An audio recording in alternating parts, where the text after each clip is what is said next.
Assalamualaikum warahmatullahi wabarakatuh. Baiklah Ananda, kali ini kita akan belajar materi kelangkaan sumber daya ekonomi. Adapun kompetensi dasar yang diharapkan yang harus Ananda capai, yang pertama itu ada KD 3.2, menganalisis kelangkaan hubungan antara sumber daya dengan kebutuhan manusia.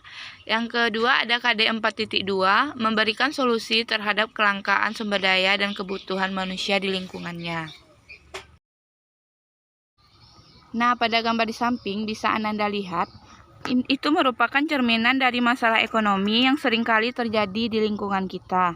Sebagaimana kita telah mempelajari materi sebelumnya, bahwa masalah ekonomi ini timbul akibat adanya ketidakseimbangan antara kebutuhan masyarakat dengan faktor-faktor produksi yang tersedia dalam masyarakat.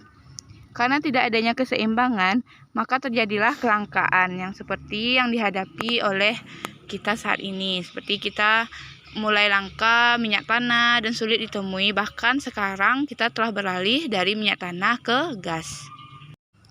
Nah, materi selanjutnya yaitu kebutuhan manusia. Pada dasarnya, setiap manusia membutuhkan berbagai macam barang dan jasa untuk kelangsungan hidupnya. Jadi kebutuhan manusia adalah segala sesuatu yang diperlukan manusia untuk mencapai suatu kemakmuran.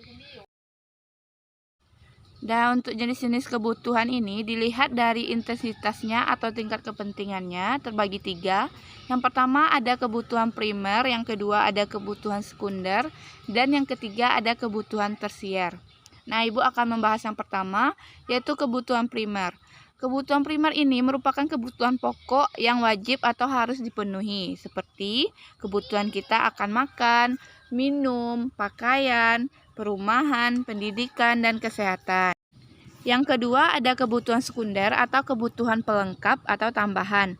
Merupakan kebutuhan yang kita penuhi ketika kebutuhan primer telah terpenuhi. Contohnya seperti sepeda, seperti kita beli tas, beli perlengkapan lain-lain, aksesoris. Jadi itu kita penuhi apabila primer telah terpenuhi terlebih dahulu. Dan yang ketiga ada kebutuhan tersier.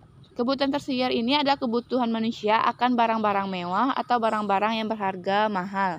Contohnya bisa anak ibu lihat seperti ketika kita telah memenuhi primer, sekunder, maka kebutuhan kita seperti mobil, motor, HP. Tapi menurut ibu kalau HP zaman sekarang ini udah jadi kebutuhan primer atau yang penting.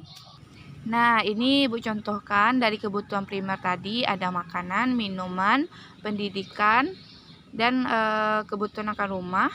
Yang kedua ada kebutuhan sekunder atau kebutuhan tambahan atau pelengkap seperti alat-alat aksesoris dan perlengkapan lainnya.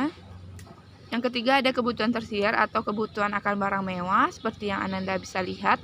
Ada mobil, sepeda motor, atau hal lainnya yang bersifat mewah atau tidak terlalu penting untuk kita gunakan.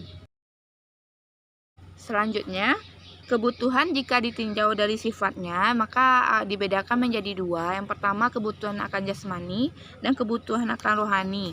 Di sini yang dimaksud dengan kebutuhan jasmani, kebutuhan kita akan lahiriah atau kebutuhan yang digunakan untuk memenuhi kepentingan jasmani kita, seperti memelihara kesehatan, melindungi tubuh, membangun pertumbuhan jasmani manusia, dan menjaga penampilan. Dan untuk kebutuhan yang kedua, kita kebutuhan akan rohani seperti memberikan rasa aman, rasa puas, dan rasa tenang pada jiwa seseorang dengan cara belajar agama, berekreasi atau berlibur, menonton, mendengarkan musik. Hal itu termasuk ke dalam kebutuhan rohani. Jika ditinjau dari kebutuhan dilihat dari waktu pemenuhan, maka kebutuhan ini terbagi 2, yaitu yang pertama yaitu kebutuhan sekarang dan kebutuhan yang akan datang. Kebutuhan sekarang di sini maksudnya adalah kebutuhan yang harus kita penuhi saat ini dan tidak dapat ditunda. Apabila kebutuhan sekarang tidak dipenuhi, maka kehidupan seorang akan terganggu dan mungkin akan menimbulkan kerugian. Di sini Ibu contohkan kepada Ananda, misalnya makanan dibutuhkan. Jika kita tidak makan, maka kita akan lapar dan mungkin kita akan mengalami sakit. Dan yang kedua yaitu kebutuhan yang akan datang. Di sini disebut juga kebutuhan yang tidak untuk jangka waktu tertentu.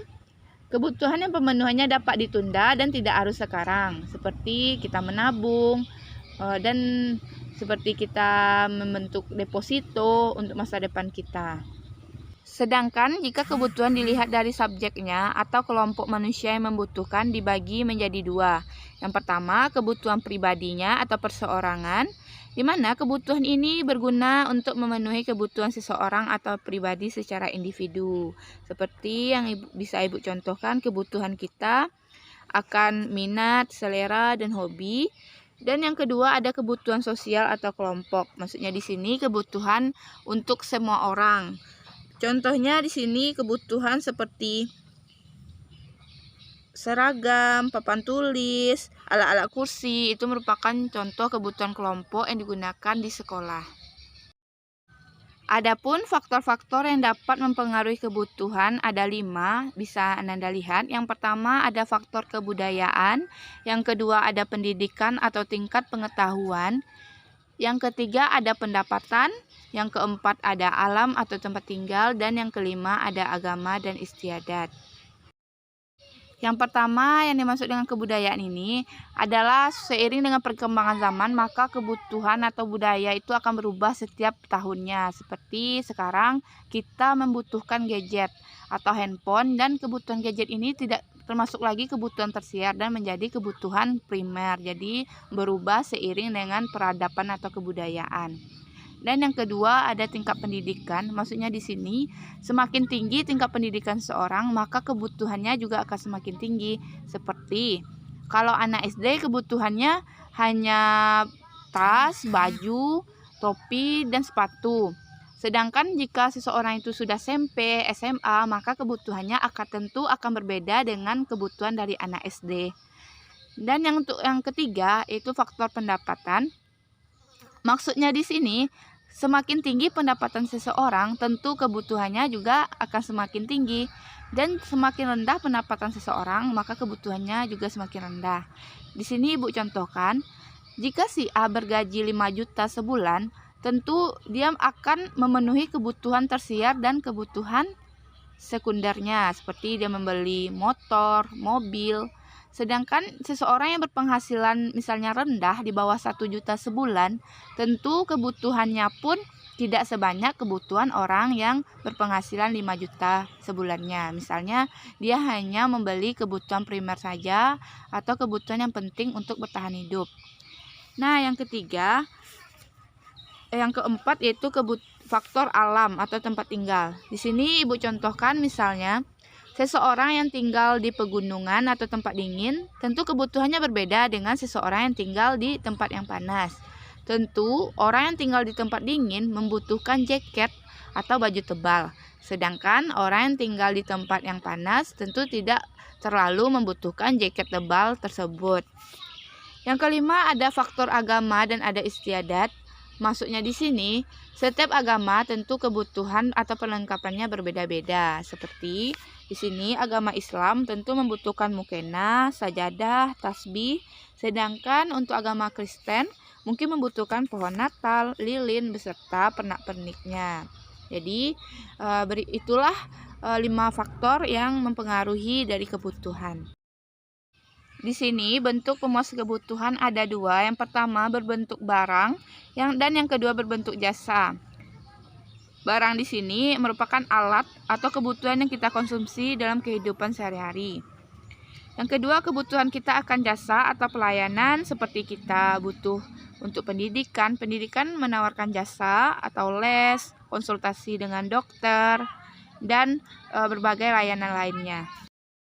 Untuk jenis alat pemuas kebutuhan ada 4. Yang pertama berdasarkan cara memperolehnya, yang kedua berdasarkan kedudukannya, yang ketiga berdasarkan hubungannya dengan barang lain, dan yang keempat berdasarkan hubungannya dengan pendapatan konsumen. Cara memperolehnya bisa Anda lihat ada 2. Yang pertama barang ekonomi. Tentu barang pemuas kebutuhan yang memperolehnya memerlukan sejumlah pengorbanan, yang biasanya kita harus menukarnya dengan uang baru kita memperolehnya.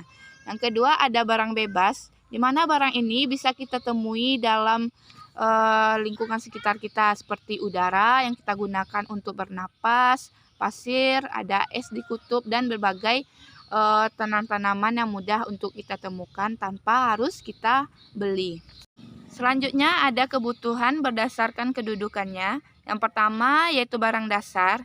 Barang dasar ini barang yang belum mengalami perubahan seperti bahan baku, peti kayu, minyak mentah, atau hal-hal yang belum diolah. Dan yang kedua ada barang setengah jadi. Hal ini adalah barang yang hasil pengolahannya yang belum sempurna atau belum selesai seutuhnya.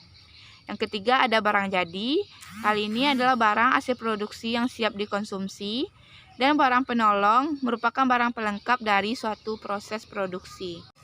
Sedangkan berdasarkan hubungannya dengan barang lain, ada barang substitusi dan barang komplementer. Barang substitusi di sini merupakan barang pemas kebutuhan di mana fungsinya untuk menggantikan barang lain yang dapat saling digantikan, seperti minyak tanah yang semakin langka dapat digantikan oleh gas yang kita gunakan sampai sekarang. Yang kedua ada barang komplementer atau barang pemuas kebutuhan yang akan bermanfaat apabila dipakai bersama-sama. Contohnya, kalau mobil tentu diperlukannya bensin. Jadi ada saling berkaitan. Jika tidak ada bensin, tentu mobil pun tidak bisa jalan. Selanjutnya, berdasarkan hubungannya dengan perubahan pendapatan konsumen, barang terbagi dua, ada yang namanya barang superior dan ada yang namanya barang inferior. Barang superior di sini adalah barang di mana pada saat pendapatan kita naik, maka kita akan membeli barang tersebut lebih banyak. Sedangkan barang inferior maksudnya, pada saat pendapatan konsumen naik, maka ia akan mengurangi pembelian terhadap barang tersebut.